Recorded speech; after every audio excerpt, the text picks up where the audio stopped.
Okay, we're live streaming. Good morning, committee. Beautiful Wednesday, January the 12th at 9 a.m. I'd like to call this meeting to order at 9 a.m. Our General Finance Committee meeting for January. I will confirm that all members are present and we have quorum. I will acknowledge that there are no members present, although Councillor Bridgman has indicated that she may be away for a little while if her water doesn't come back on. So hopefully that'll, fingers crossed on that one. I will confirm that the CAO, the clerk, and members of the senior management team and staff are present. Public input was invited to this agenda at TML public comment at muskokalakes.ca. We received no comments for this meeting. This public notice I'm to read. Today's meeting is being live streamed and recorded on the Township of Muskoka website and YouTube channel. By participating in the open public meeting today, you are consenting to your image, voice, and comments being recorded and posted online. We have no supplementary agenda today. And I would ask at this point in time if any committee members have any disclosures of pecuniary interest. Good, shaking of heads. So saying none, I'll move on. Two things relating to voting today. Motions have been pre-populated with random movers and seconders to expedite the meeting. And members shall physically raise their hand until the chair has confirmed the vote. If the vote is unclear, a verbal vote shall be recorded by the clerk.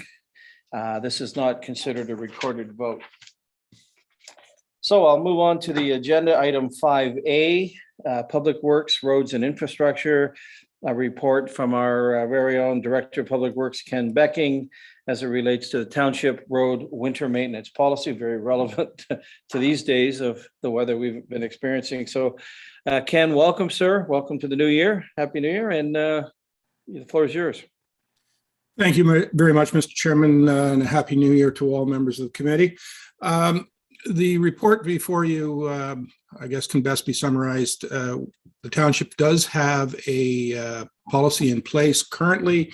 It dates back to 2006. And since that time, the minimum maintenance standards, which is the guiding document that we are expected to adhere to, has been updated 3 times.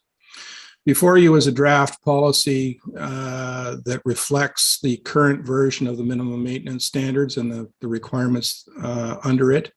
It addresses standards for monitoring of weather conditions, for patrolling of our roads, and sets standards for accumulation of snow, ice, and how staff are expected to respond in order to achieve the desired outcomes.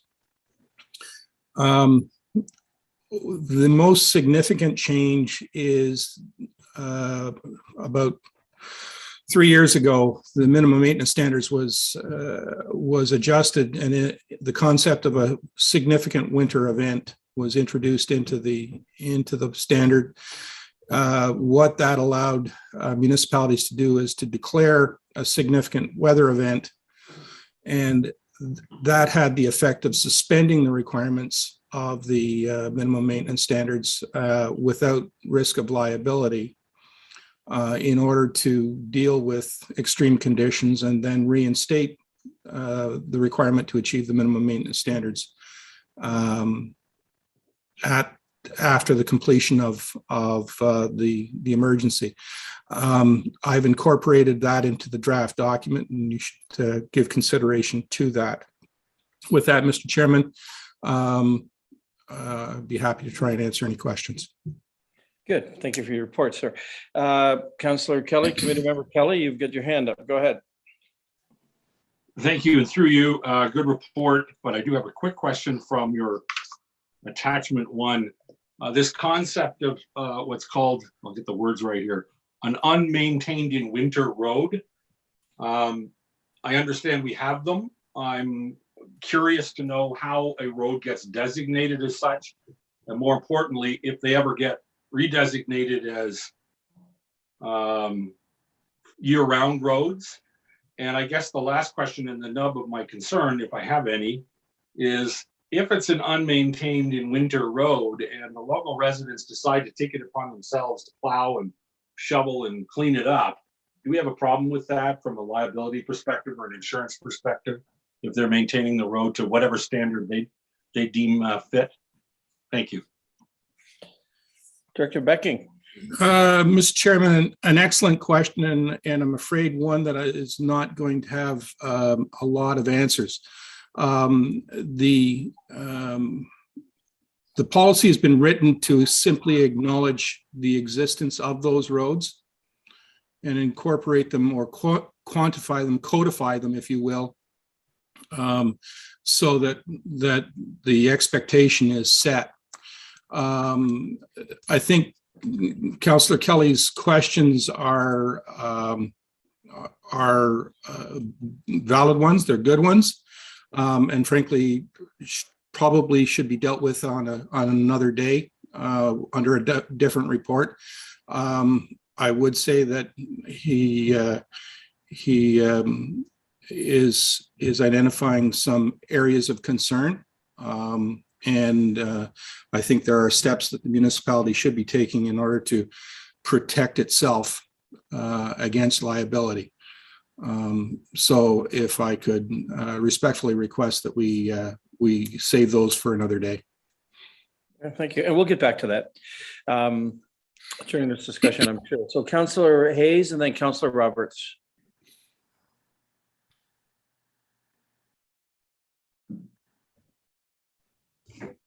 Thank you. Through you. Table number 1, the last 2 entries are a duplicate. I meant to tell you about that earlier, Ken. I apologize, but I'm sure that it'll be fixed before it goes to council.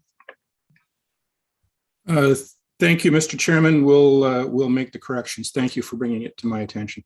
Good. Excellent. Thank you. Committee Member Roberts, go ahead. Thank you, Chair, and through you. Another day would be later on in this meeting. I do have comments on encroachment and changes to public property that somewhat pertain to it. Councillor Kelly brought up, so I'm going to hold off until that time to bring it up. Thank you. Good. Okay. Duly noted. Okay. Seeing no other hands, I do know there are many. I guess what would we call them, unassumed roads? So in the winter months where a road, Trafalgar Bay Road I was on yesterday, that's got to be 2-3 kilometers of privately plowed all the way to the very end. And yet there's a sign at the very beginning saying, at your own risk in the winter months. So this is something that will be needing to come forward in a much more fulsome manner than this, but I think it's good that we get it on the dance floor here and now. So with that, seeing no other hands up, I'm going to read a motion moved by Councillor Kelly, seconded by Councillor Mazan. Be it resolved that the General Finance Committee recommend that the Township Road Winter Maintenance Policy attached to report number PW-2022-004 be enacted. All those in favor? It's unanimous. Thank you, committee.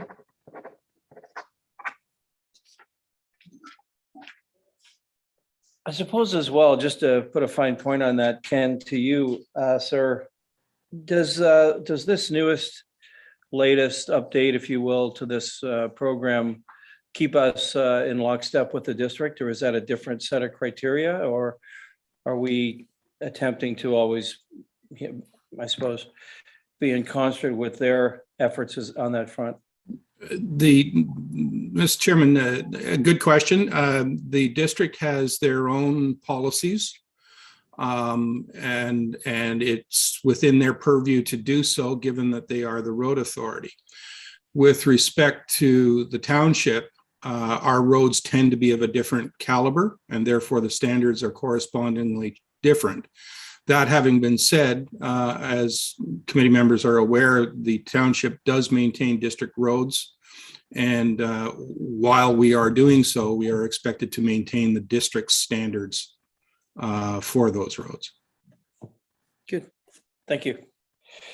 Okay, I'm going to move on to item 5B. Again, Director Becking, the proposed bylaw to regulate alteration of and encroachments on public land. So here we are. Councillor Roberts is shaking his head. Yes. Item 5B, Ken, you've got the floor, sir. Go ahead. Thank you, Mr. Chairman.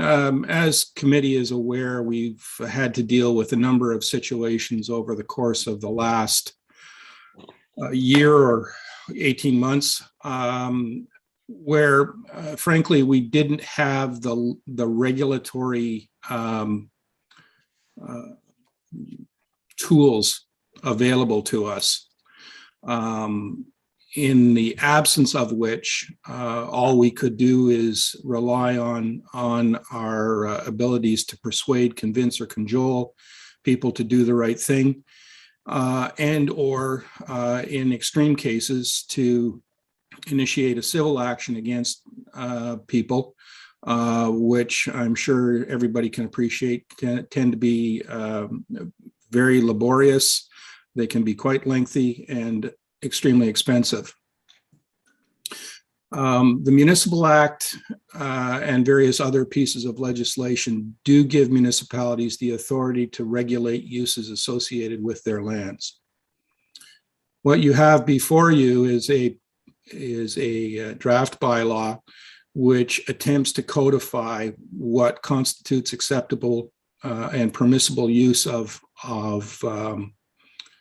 public lands, which includes roads, road allowances, and other lands owned by the corporation, and takes this and provides staff with a regulatory tool that they can use in order to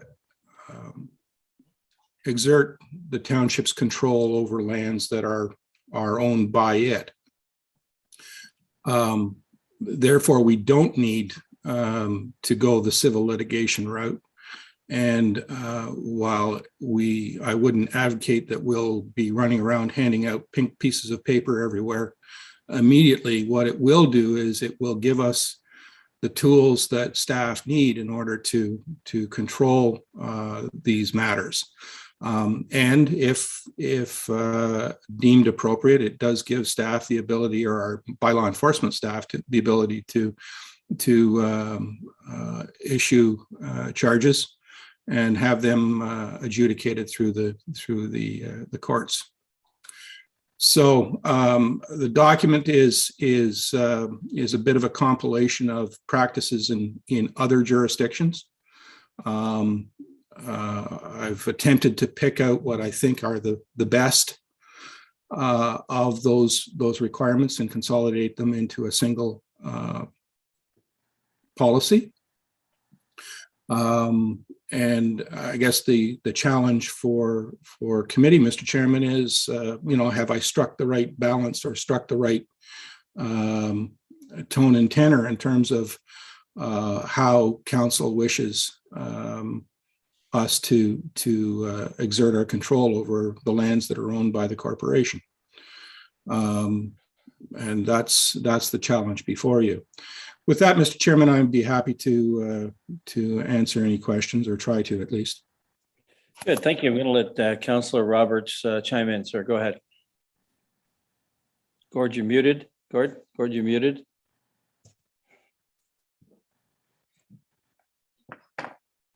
Darn mute button. I think people hope I had a mute button all the time.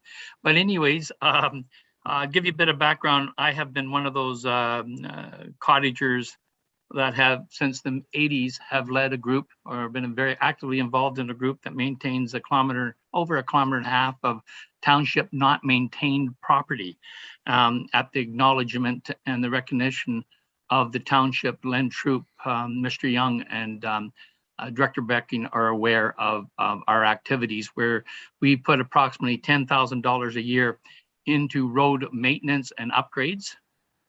And we have a snowplow contract to keep it open during the winter.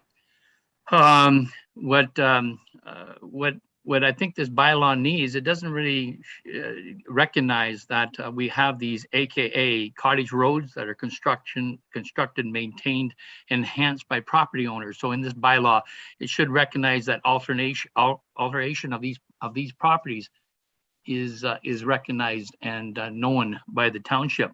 I'm hopeful that the asset management plan will provide more insight into the magnitude of the Alteration Township property that fall into this category, because I'm hesitant. There's hundreds of kilometers of road that are taken care of by our citizens, and that in the research I had done when I incorporated the road association is that if there was an issue on the road, the township would be listed as someone who would be considered liable for anything that happens on the road, as would all the members of that road.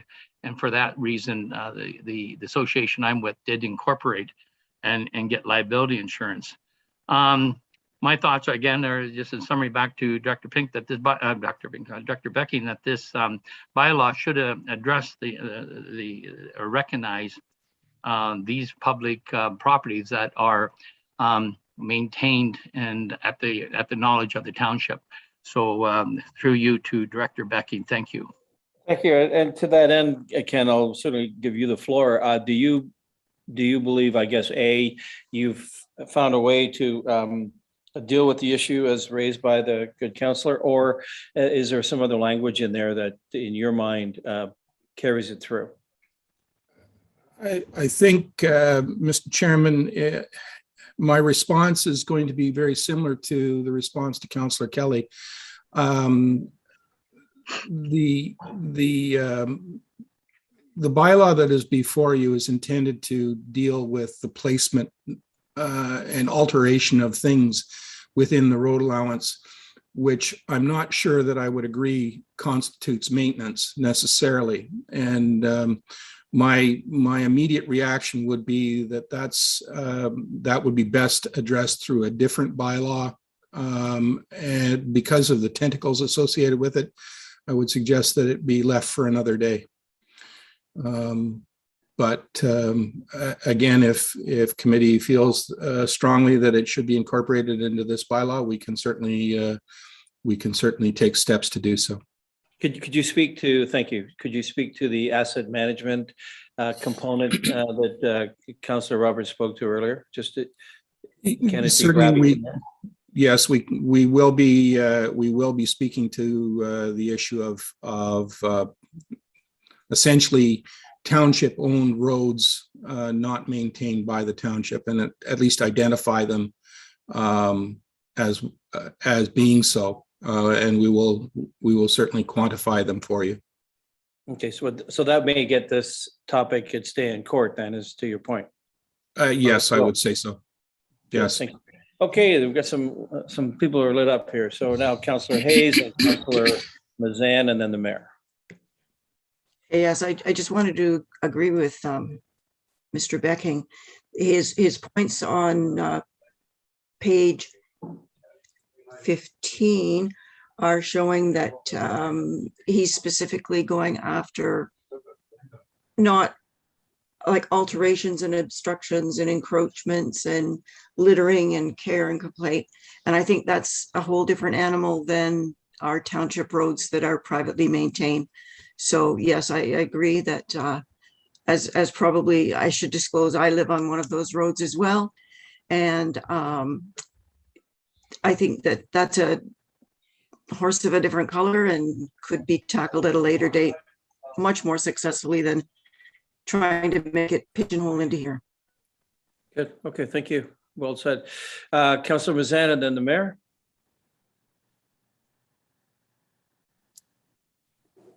Thank you, and through you. And I'm not sure if this is the right home for it, but I just wanted to bring this up. Under debris from trucks, which was point number 16, page 24. And we talk about no person, and a lot of this is focused on a highway. And I'm interested in understanding the transportation on waterways as well, that that we should be ensuring that this type of, I'm trying to get to the right language, I apologize. no person operating a vehicle shall bring the vehicle upon a highway unless the person has removed as completely as reasonable practicable, like having everything contained. I'm sorry, I'm trying to look for the exact comment. But is this the right place for that kind of addition, is to have the waterway? I'm thinking particularly at our wharves when there's a transfer of materials coming off of an island property over our waterways and then being transferred on our public property at a wharf, that these same concepts should be contemplated. So I guess what I'm hearing, Director Becking, the wharves, the landings, I'm sure you're going to say that includes everything on terra firma, but can you speak to that? Thank you, Mr. Chairman. I think we have to distinguish between not so much land and water, but rather what we own versus what we don't own, and what we can control versus what we can't control. We have no jurisdiction below the water level. For the most part, there are exceptions, and I acknowledge that those exceptions do exist. But you know, if I understand what the councillor is getting at is the control of debris and pollution and whatnot in the water. And the simple fact is that we can't control that. That's that's either provincial or federal jurisdiction. We can only control what happens on our own lands. So to the extent that we own the land up to the edge of the water, then yes, this bylaw would apply to that. It's once it goes beyond the land that we end up in a bit of trouble. Thank you, Councillor Van. Does that work for you? Thank you. And I just wanted to be sure I was clear, and I apologize, I was a little bit unclear when I was talking about it. It was under section 1 in 16. So just for my clarity, that if something is coming across from an island, it's being unloaded at our wharf. At the point that it hits our wharf, the expectation would be then that anything that's coming onto the wharf should be covered and contained. So you don't have flying debris. You don't have the materials that are, thank you. I appreciate that. Thank you. Excellent. Excellent. Thank you. Our most patient Mayor Harding, go ahead. Thank you very much, Chair Zavitz. I want to circle back a little bit to of Councillor Kelly's comments, but also Councillor Roberts and that of our unmaintained roads. And I wonder, and I appreciate we need to do a deeper dive in maintenance and everything else. But I'm wondering whether or not, when we pass this bylaw, whether or not there should not be some form of a notation that accepts and provides a provision for winter road maintenance or road maintenance on these roads, subject to change, subject to whatever. Just, you know, if all the road associations are to read this bylaw, they may say, we're not right now going to touch a road for fear of, you know, breaking this bylaw. But if there's some kind of a generic wording in here right now that's somewhat excluding provisions for summer and or winter maintenance on roads as approved by the director, so on and so forth, something just generic catch-all, because I agree with you, we want to put this in. I just want to make sure we are not encumbering ourselves with some of the other roads before a more fulsome discussion happens. Okay, fair enough. Could be, I see some nodding of heads there.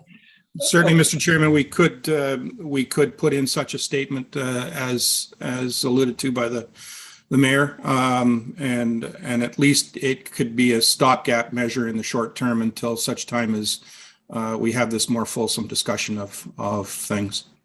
Good. Okay. Well, thank you for that. Now, I think what we'll do then, I'll ask Councillor Edwards to comment as he's got his hand up, and then perhaps we'll take a 5-minute break and we'll amend the motion as we have it and then read that. Thank you. Go ahead, Councillor Edwards.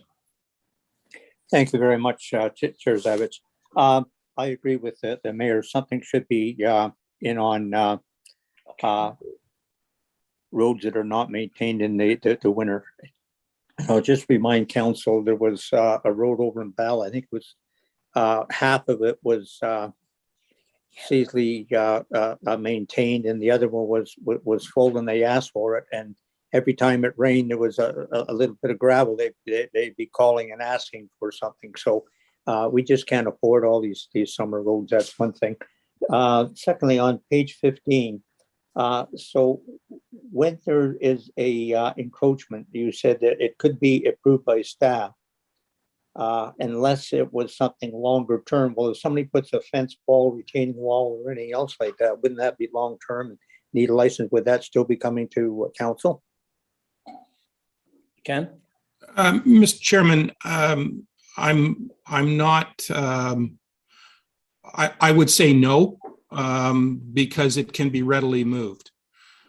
Where I think you want to, where something should be brought to committee and or council would be something like a road, putting a road on one of our road allowances, or building a building on one of our road allowances. Those are the sorts of things that would have to follow the conventional license of occupation process. Something like a fence or a head wall on a culvert or something like that, you know, a swipe with a bucket on a backhoe would deal with that issue in short order. So it's not the same thing. There's no long-term commitment in the grand scheme of things.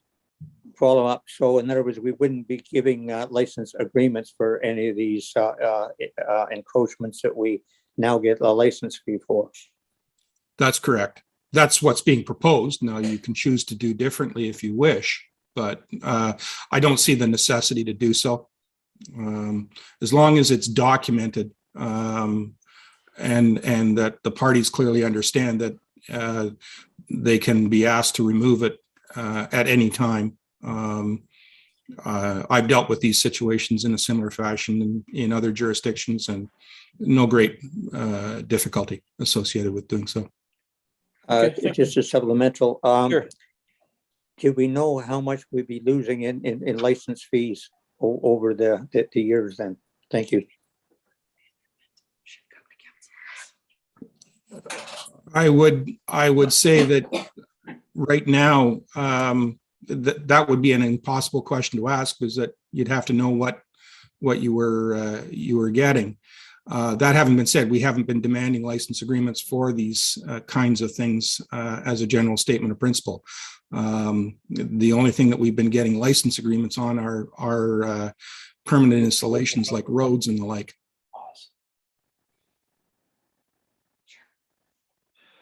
Okay, go ahead. Not supplemental. I thought we were getting them on more than that. I think there have been propane tanks. There have been septic systems on there, and other things as well, fencing and sheds and that. So you know, I just want to make sure that we're not losing revenue where we normally get it, because then everything goes back to the taxpayer. Thank you. Good, thank you. I'm going to let the CIO chime in for comment. Thanks, Mr. Chairman. Good morning, members of the committee, and Happy New Year. With response to, or in response to Councillor Edwards' questions, I think the intent of this bylaw is simply to cover off those situations that we aren't properly addressing now, so that there won't be a corresponding loss of revenue, because all of those things that would typically go to committee, those more permanent, bigger structures, that's going to continue. So if anything, there's the potential, if we do charge for a minor sort of encroachment, there's the potential to add revenue to the stream. Thank you. Good, thank you. And I think what we'll do, it's 9:30. We're going to take a 5-minute break. We're going to look at this motion and come back to you with a reading of it, given the latest discussion. Okay, so we'll see you in 5 minutes. Thank you.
Okay, good.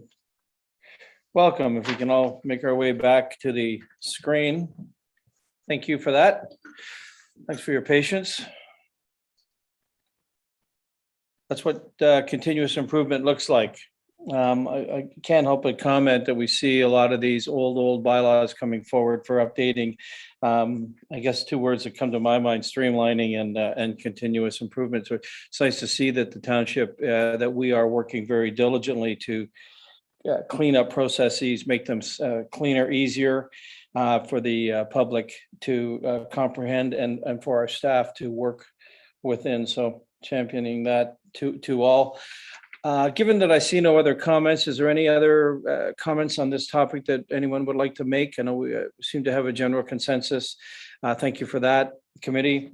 I'm going to read this motion moved by Councillor Roberts, seconded by Councillor Jaglowitz. Be it resolved that the General Finance Committee recommend that the bylaw to regulate the alteration of an encroachment upon township lands attached to staff report PW-2022-003 as amended by committee to address the private maintenance of road allowances be given 3 readings. All those in favor?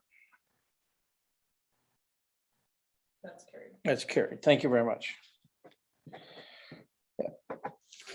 Appreciate that. Okay, well then, Ken, thank you, sir. Those are your 2 pieces of business with us this morning, with committee this morning. Thank you for your work on that. Item 6A is welcoming Mark Donaldson, our Director of Financial Services, regarding the Township Reserves bylaw update. So we've got a report from Mark. Mark, go ahead, sir. Welcome. Good morning. Thank you, Chair. So the report before you is request to amend the bylaw to create the climate change reserve that was discussed through budget deliberations. And this would serve to ensure that we have the proper documentation to create that reserve. That's time for questions. Okay, committee. Thank you, Mark. Committee, again, seems relatively straightforward. It's what we asked for. But got to cover that piece of business off. So committee, I would ask any show of hands, any comments from anyone? Seeing none, I'll read this motion. Moved by Councillor Nishikawa, seconded by Councillor Bridgman. Be it resolved that the General Finance Committee recommend that bylaw 2022-003 be given 3 readings. All those in favor? It's carried unanimously. Carried unanimously. Thank you again, committee.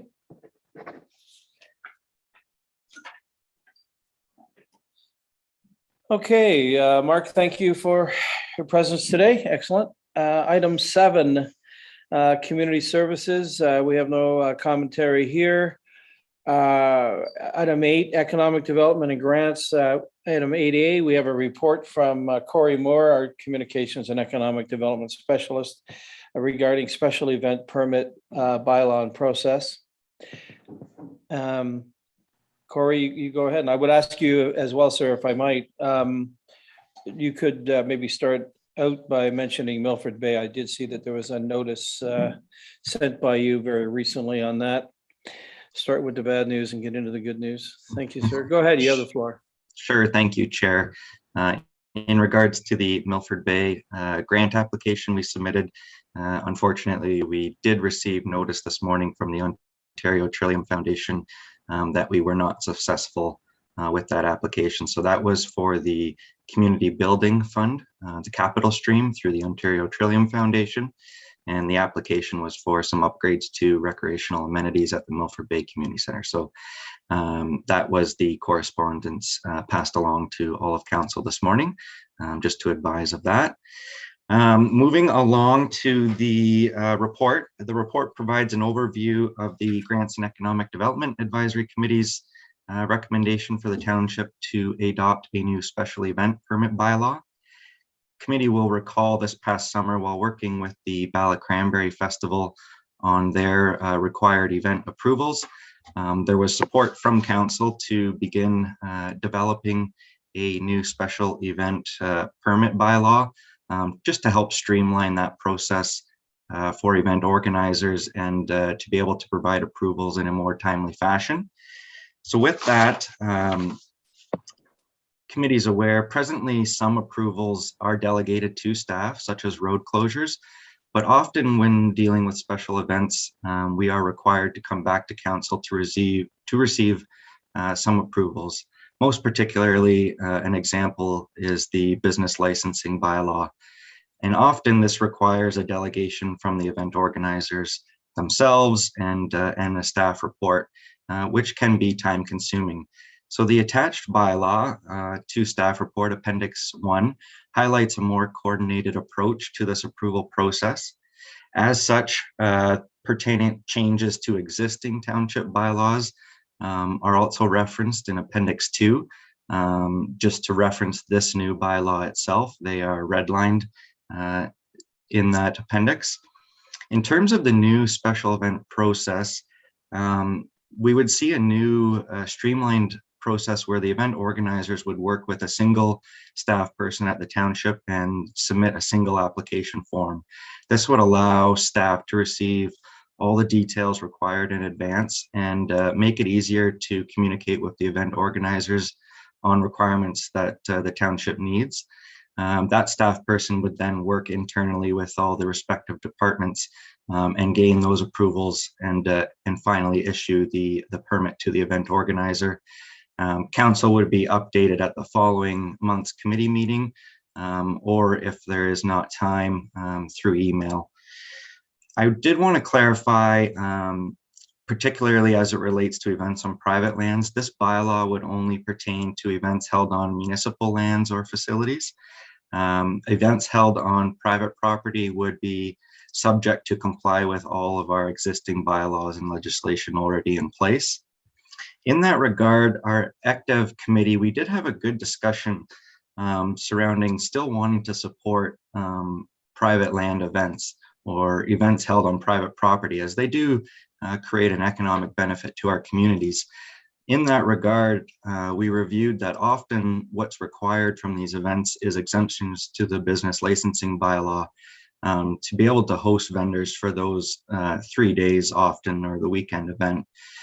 In this regard, the current process, we only have an annual license fee for vendors.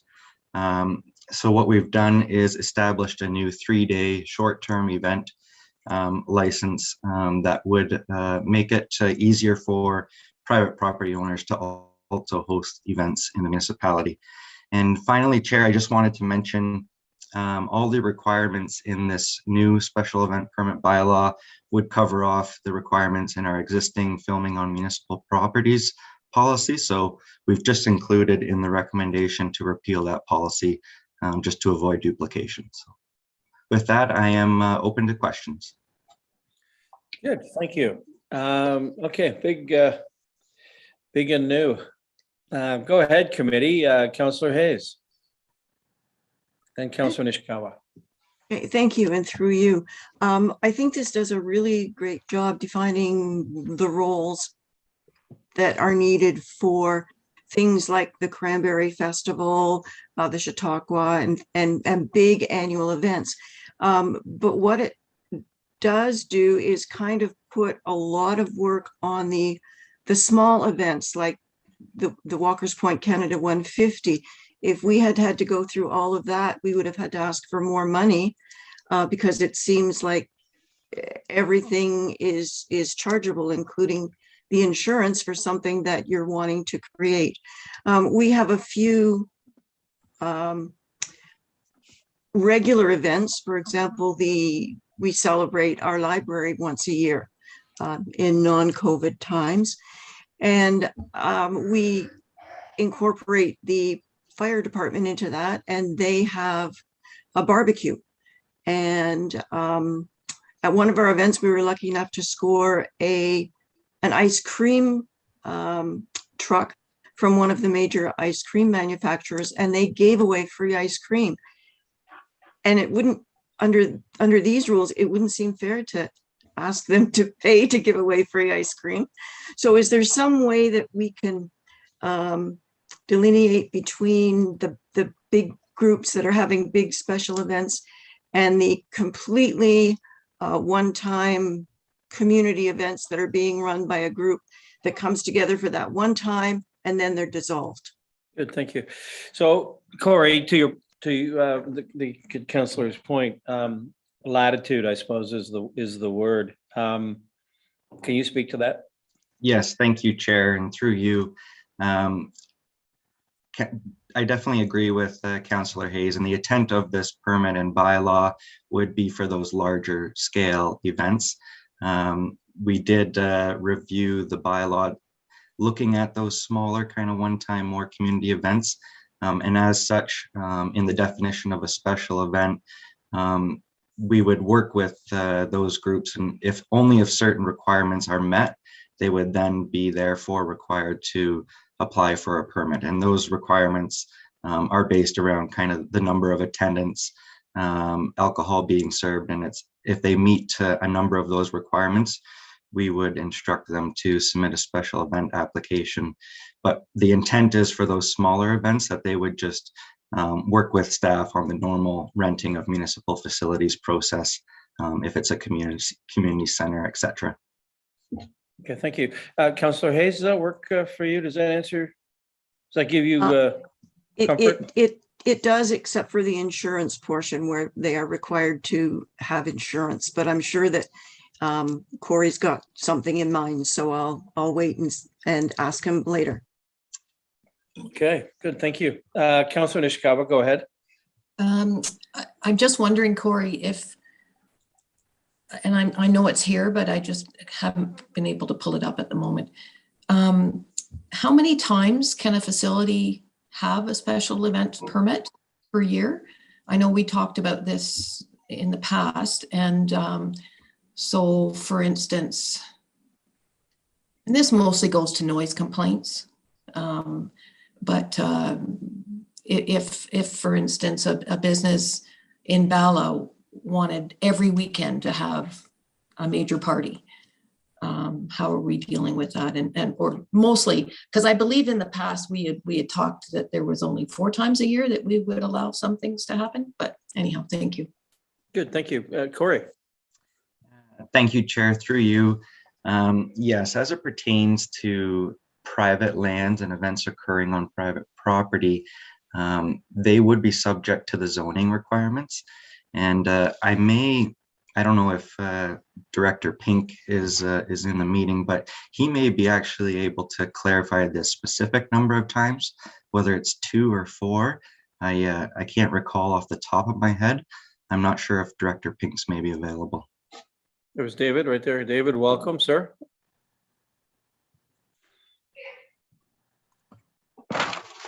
David, you go ahead, sir. If you want to answer that question, put to you, go ahead. Committee, and Happy New Year to all. Yes, I think Corey is correct. The zoning bylaw does control special events on privately owned lands and limits those to no more than 2 per annum, provided each does not extend more than 7 days, more than 7 consecutive calendar days. So they would be subject to those limits. I think events on municipally owned properties such as community centers, etc., that would be a permitted use essentially under those lands. That's what those lands are for, to host events. So there would be no time limit on those. I hope that helps clarify. Okay, thank you. Councillor Nishikawa, does that kind of answer? Okay, good, thank you. Okay, Councillor Edwards, go ahead, sir. Yes, thank you, and that through the chair to Corey. So Windermere Fun Day, would they have to have insurance and everything else like that, even though it's a thing? What about the Lions Pancake breakfast that they have on private property and things like that? Like they're fundraising for the communities. I don't think we should be penalizing them.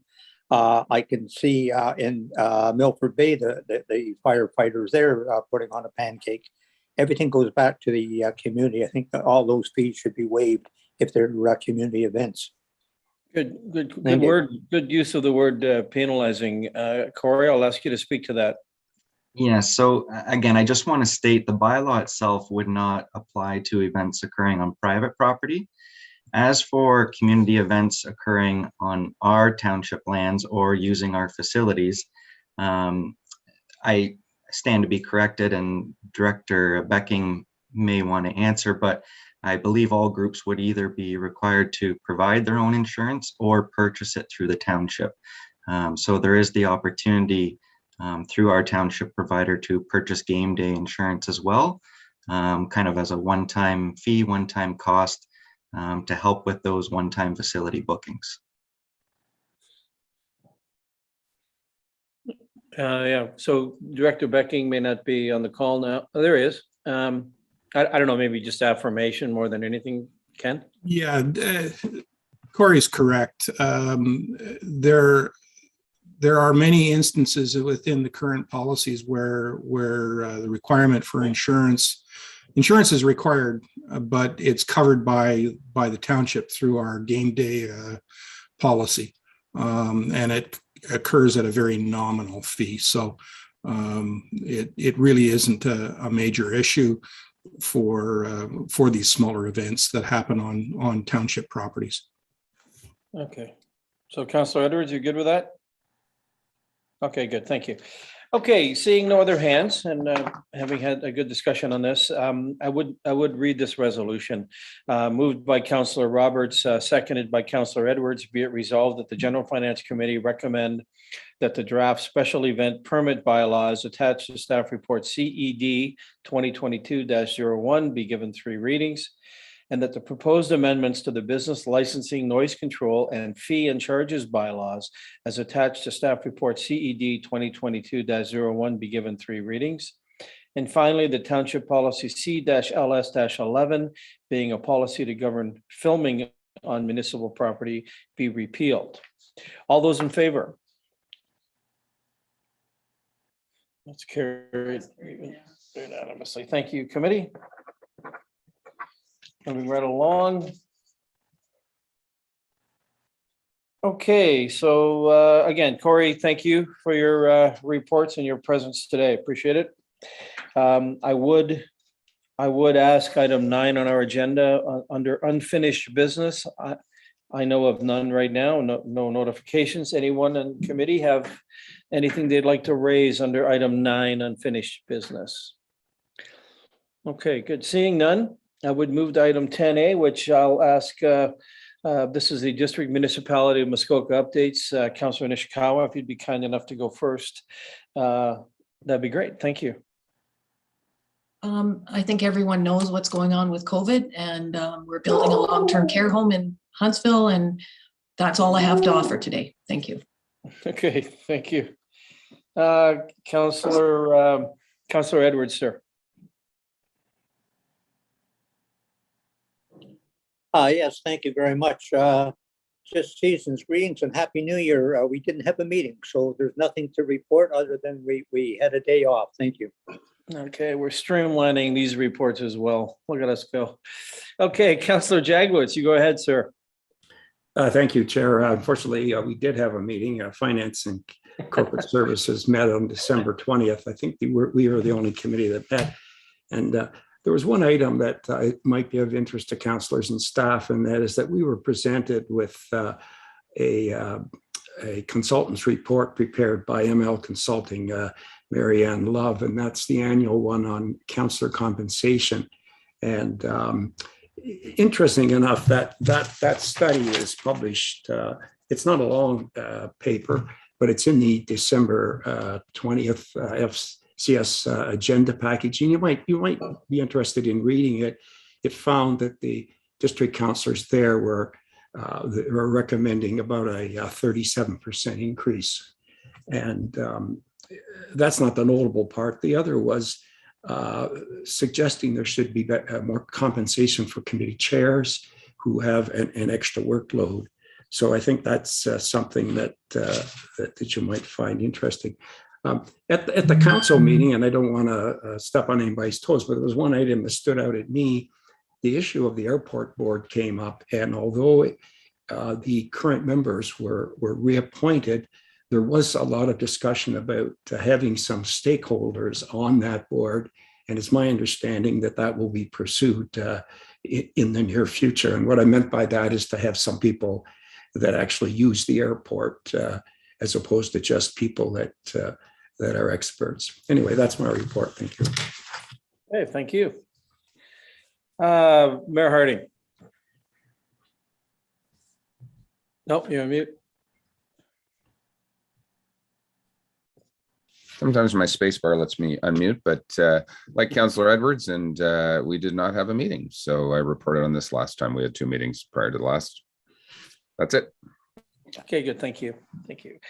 Okay, I'll refer everyone to item 10B, events update. There shouldn't be any. If there are, I certainly would create that opportunity right here and now. Is there anything that anyone knows about their local area that they would like to comment on? Okay, good answer.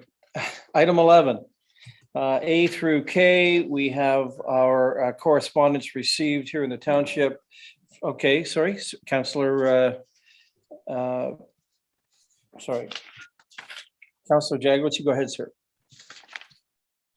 Oh, sorry, I wanted to speak to 11. Is that what's on the? Go ahead. Yes, okay. Great. Go ahead. There's actually 2 items there that caught my interest, and I'd be interested if any other councillor would like to second a motion to deal with it either at this meeting or at the next meeting. The first one was number A, Regional Government's Review Report, and this was the townships of North Dumfries. And basically what they're saying is that a couple of years ago, the Ontario government did a review of our municipal governments, and there was a final report prepared by the special advisors, which was never made public. They're asking the Ontario government to make it public. And if the government's not prepared to make it public, they at least release the relevant sections to the municipalities that were named in the report. And I believe their motivation is that there may be some good things in there. That was a lengthy review, and it may be some good things in there. So I would ask that we join in on that. If there's any of them would like to second it, or if not, I'll bring it forward at the next meeting. I think Councillor Bridgman has her hand up. If she won't, I would. And certainly. Yeah, I'd be happy to. Okay, good. So Councillor Bridgman has seconded Councillor Jaglowitz's commentary on item 11A, Regional Governance Review Report. I found that very interesting myself, as did Councillor Roberts, I can see. So given that, let's identify item 11A. And Councillor Jaglowitz, you had another. I did, yes. Go ahead. It was item E and K, and they're both similar, but from 2 different municipalities, one from Tay Valley Township and one from Township of James. And what they're asking for is I assume you're all aware that the Ontario government has announced they're not going to do a reassessment until at least 2024. And that's not even a firm. They're saying they will consider, and I actually spoke to Impact yesterday, and they're not even committing to that. They're saying shortly before then they'll look and they might put it off again.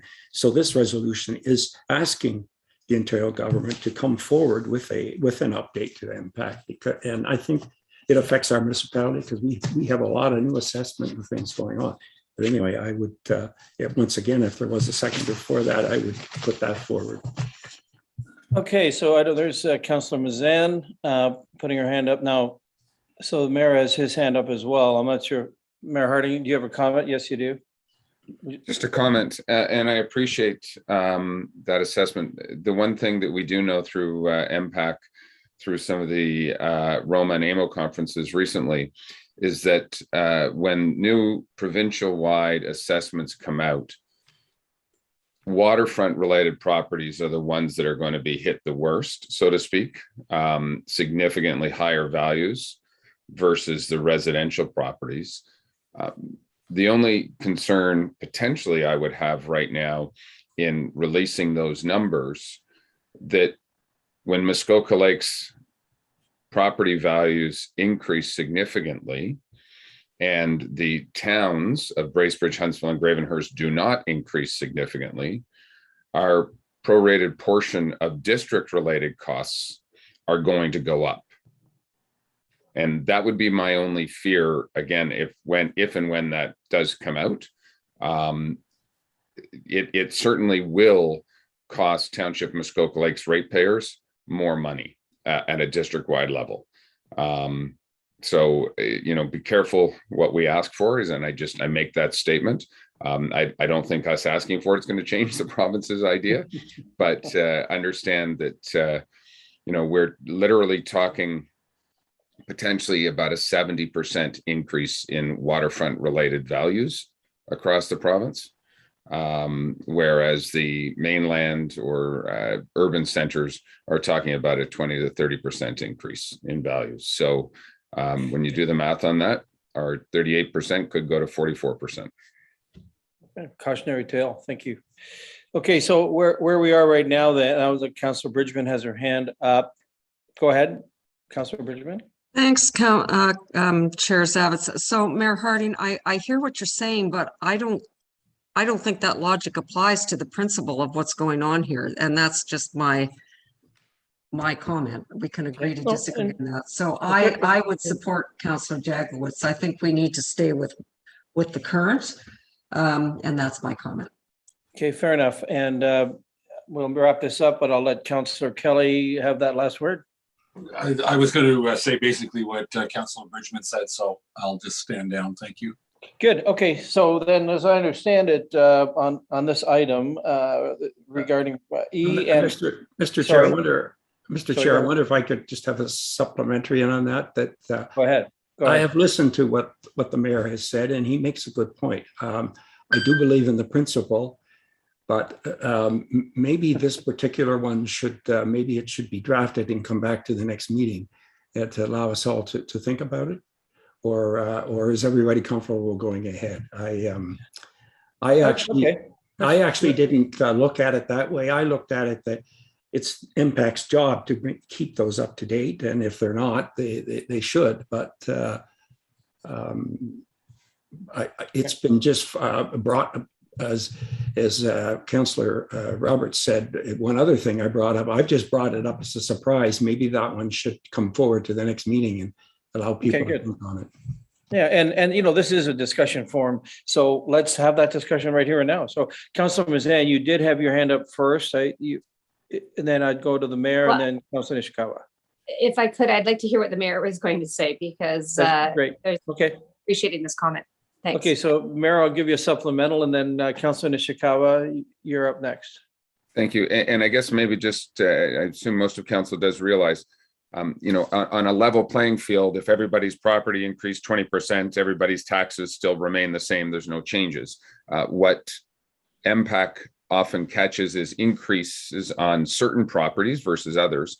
We have been capturing property redevelopment already that is not held back with MPAC. So when somebody builds a new cottage, when they have built a new boathouse or done major improvements, we're already capturing those, as we know, with our own quote unquote growth assessment. So those people are already paying more money because they have increased the values of their properties. So I'm not sure we're losing anything by leaving property values at a static constant. I do believe that MPAC is actually continuing to collect the data. They're continuing to do the work. They just haven't released the new numbers yet. And I will say, when your quote unquote $1 million property comes in at $1.75 million, each and every one of us are going to have a number of phone calls and issues and concerns along the way. It's going to happen. Just not sure I want to have it today, and also add some financial burden from a district perspective. But anyway, I am part of this committee and happy to see where everybody wants to go. Good. Okay, so to that point, Councilor Mazan, does that change your world? I'd like to hear my other colleagues. I see a few others. Okay, you got it. Sorry. Thank you. Fine. Okay, no sweat. Okay, Councilor Nishikawa, go ahead. Then Councilor Hayes, then Councilor Kelly, then Councilor Bridgman. I just wanted to mention to people that, in our little village in Torrance, we saw increases in some cases 300% and 400%. And those are the people those are I would say, lower wage earners that are just grateful to have ownership of a property. If all of a sudden, now that their properties are going to be going up 300 or 400% in value, it's going to be a real struggle for them in a tax perspective. It already is a struggle, but we can't ignore the fact that it's not just waterfront people that will be impacted as well. There has been really some silly purchases made by others choosing to take a residential home and turn it into a cottage because they can walk to the local beach. But that's hurting our local economy, quite frankly, because housing for those closer to minimum wage workers are not available any longer. And again, I think that there's going to be a correction there, but I don't think that we are going to see it today or even in the next few years. But there'll be some form of correction. But I think we're going to be harming a lot more people that we don't really intend to, but we have to recognize that those challenges are out there. Thank you. Good, thank you. So to your point, delaying the inevitable may be a good thing in this case. Certainly, Councillor Hayes, then Councillor Kelly, then Councillor Bridgman. So Donalda, go ahead. Thank you. And through you, we know that we're in a housing bubble right now. If we were to go through and do MPAC in the areas, we would probably get some astronomical results that really will not hold, because that bubble will not hold forever. I think letting it ride until 2024 to do a full reassessment once things have calmed down is the better way to do things, because it makes the budgeting and the tax portion of it much easier. If it's something that you can depend on and there's not the big fluctuations that you're going to get if we were to do a reassessment right now. Good, thank you. And I wonder, before I call on the others, you touched on something that I guess I should have thought more of. Is that the reasoning behind what you've just said? Is that the reasoning behind the Ontario government's delay, if you will, or the putting off of until 2024?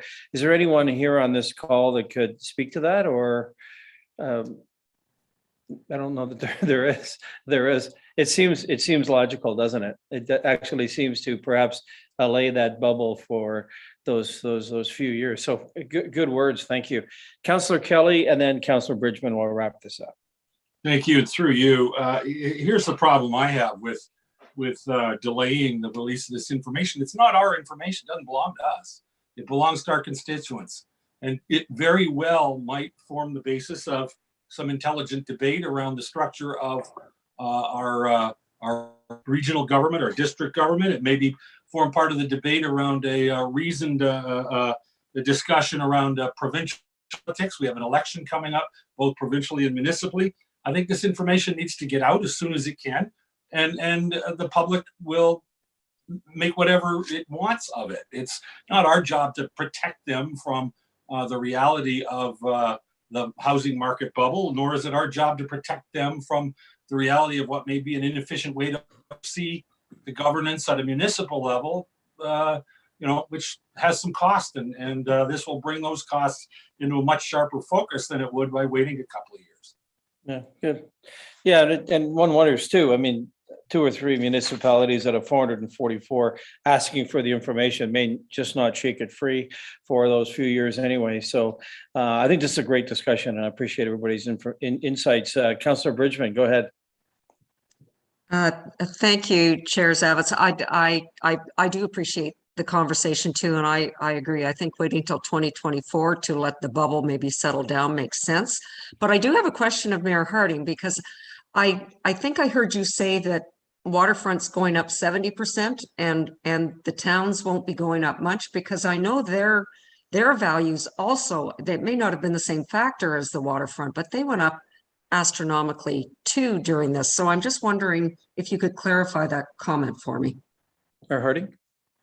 Thank you. I'm going from recollection from an impact discussion, I'm going to say 2 years ago, when they decided not to release the data.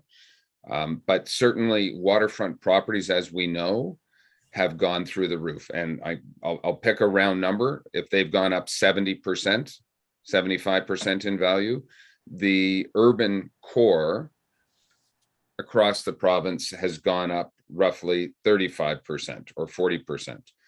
So it's only going to compound our problem, if you will, from a waterfront township versus a urban centric town at the district of Muskoka. And our values, so in a round number, Muskoka Lakes represents $10.5 billion, according to the last impact value of the province. That's going to $17 billion. That's significant. And that is not going to be felt the same in Huntsville or Bracebridge or Gravenhurst. So hence the reason, and I would agree, I think Councillor Hayes said it extremely well. We are sitting in a real estate bubble right now. And is it going to burst and go in half? And all of a sudden people are sitting with a property that's valued, you know, in an urban town at $800,000 that in 2 years is now worth $600,000. Let's see where this bubble goes, let things soften, and then release appropriate data. And I think that is one of the reasons why the province is holding back some data, because of the volatility of this market right now and the ultimate impacts on people's lifestyles and their ability to pay taxes. So all things, everyone's still paying their taxes. It's just at a slightly different level. That's all. Okay, Councillor Bridgman, is that good? Okay, Councillor Jagowitz, go ahead, sir, and then we'll wrap this up. Yes, one of the things I've learned is that a councillor should listen to all of the conversation before he votes. And I have listened, and I would like to withdraw my motion. I don't think I thought of all the consequences. So I'd like to withdraw it if possible, and possibly it could come back at a later date if someone feels that strongly. I may not have thought this one completely through. Thank you. No, that's fine. Thank you. And sir, and again, you know, full dialogue, full campfire chat, and that I think is excellent. And there are a lot of different perspectives from Councillor Nishikawa to Councillor Hayes to the mayor. Listen, these items, item 11, these 11, 12, 15 items come and go month to month. I do believe that these have probably been on for a month. We can revisit this next month. I mean, it is now on the public record. We've obviously had this discussion. Everyone will be well aware. They may be watching, and you know, we'll take that under advisement. So thanks for bringing that forward, Councillor Jagowitz. Councillor Roberts, and we'll wrap this up. Thank you, Chair, for your patience, and through you, I really did appreciate the dialogue that went around with all my peers. Yeah, what I got out of it, there appears to be a red flag waving that eventually it will happen. The ball will drop, and I'm wondering if we, knowing that our assessed value taxes and that come from waterfront, that we do something to see if we can soften that blow. For the reason of the intent of the impact was to get a fair pull from taxpayers, but you know, going up 70% is going to be crippling, and I don't know if we have any tools in our toolkit that can help influence that. But I think that this council should start thinking about it and bring it back at a future date to say maybe what we can do. I don't know. So, anyways, my thoughts. Good, and I suppose that's where the other 444 municipalities are when they write these things to and submit them for general publication seeking support. We could well do the same thing and express our concern as a township in terms of the magnitude of the impact when it does hit in 2024. And we can talk about that again under the public record. So I suspect these items will still be here next month. So there's no need to rescind any sort of a motion. Councillor Jagowitz, thank you for bringing it forward for that discussion. Okay, so moving along, we do not have closed session. I would read a motion saying, oh, sorry, there's a hand. Councillor Edwards, go ahead, sir. Yes, thank you very much, through the chair. It's really nice to get all these letters and have the discussions. it would also be helpful if we've answered any of these to make note of it. So when it comes in, if we have answered it already, if it was noted, that would be easier for council, because you say sometimes these things show up 2 or 3 different times. Thank you. Okay, good. Thank you. And to that point, I would ask the clerk the question. I do see item 11D, and I did my homework. I see bracketed C, general/finance agenda, December 15th, 2021. As a reference note to us, it's regarding conversion therapy, City of Kitchener. I wonder, just a general question to the clerk, what is that in reference to? Was that discussed by us last? I don't remember that discussion. Sorry, go ahead. My understanding is that it was previously asked of committee or council that where there are similar letters reappearing multiple times, that be made note of. So I understand that Legislative Services is in fact doing that. And if there's a desire where there's already been a conversation on one of these topics to note that, that can be done as well.